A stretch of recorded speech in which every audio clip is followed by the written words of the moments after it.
इस वक्त दो बहुत ही बड़ी खुशखबरी सामने निकल के आ रही है। अगर आप सरकार विरोधी भी हैं तो इसे सुनने के बाद प्रशंसा करने पर मजबूर हो जाएंगे, क्योंकि सेकेंड वेव और देश भर में लॉकडाउन के बावजूद भारतीय सरकार की एफिशिएंट मैनेजमेंट की बदौलत आज हमने बहुत ही बड़ी सफलता हासिल कर ली है। पहली बड़ी खुशखबरी की बात करें तो वो भारत की फॉरेन एक्सचेंज रिजर्व यानी विदेशी मुद्रा भंडार को लेकर आ रही है, जिसमें हमने फ्रांस, यूके, जर्मनी, कई वेस्टर्न देशों को पीछे छोड़कर बड़ा कीर्तिमान हासिल कर लिया है। रिपोर्ट्स के मुताबिक भारत के फॉरेन एक्सचेंज रिजर्व मई 28 को खत्म हफ्ते में 598 बिलियन तक पहुंच गए हैं, जो कि पिछले हफ्ते 592.8 बिलियन थे, यानी कि एक हफ्ते अंदर 5.2 बिलियन की वृद्धि हुई। मगर इससे भी बड़ी खुशी की बात यह है कि पिछले कल यानी कि जून 4 तक भारत की foreign reserve real time data के मुताबिक 600 बिलियन पार कर चुके हैं, जो कि अगले हफ्ते रिपोर्ट होगा।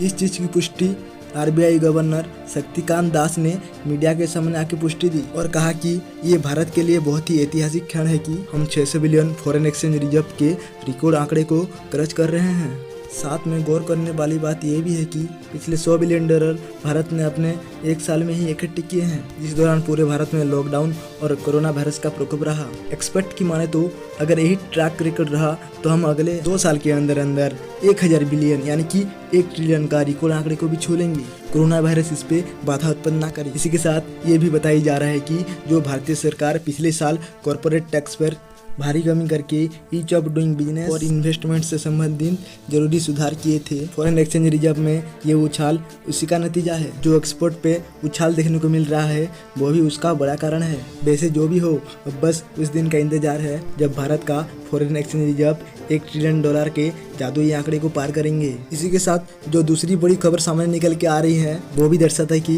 भारतीय सरकार ने सेकेंड वेव के दौरान स्मार्ट लॉकडाउन की वजह से जो बिजनेस एंटिटी को छूट दी और उनको बहुत ही एफिशिएंट यानी प्रभावी तरीके से मैनेज किया। उसकी बदौलत सेकेंड वेव का भारतीय अर्थव्यवस्था पर कोई भी मेजर असर नहीं दिखा। रिपोर्ट्स के मुताबिक आरबीआई ने नया एस्टिमेट करके ये घोषणा की है कि फाइनेंशियल ईयर 2021 से 22 में भारत की जीडीपी ग्रोथ 9.5% रहेगी।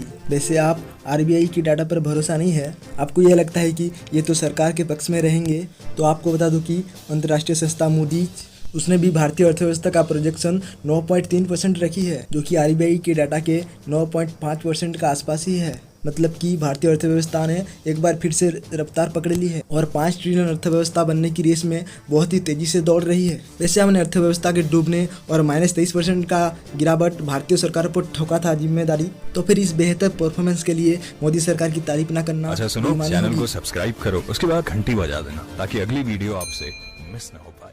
Thank you.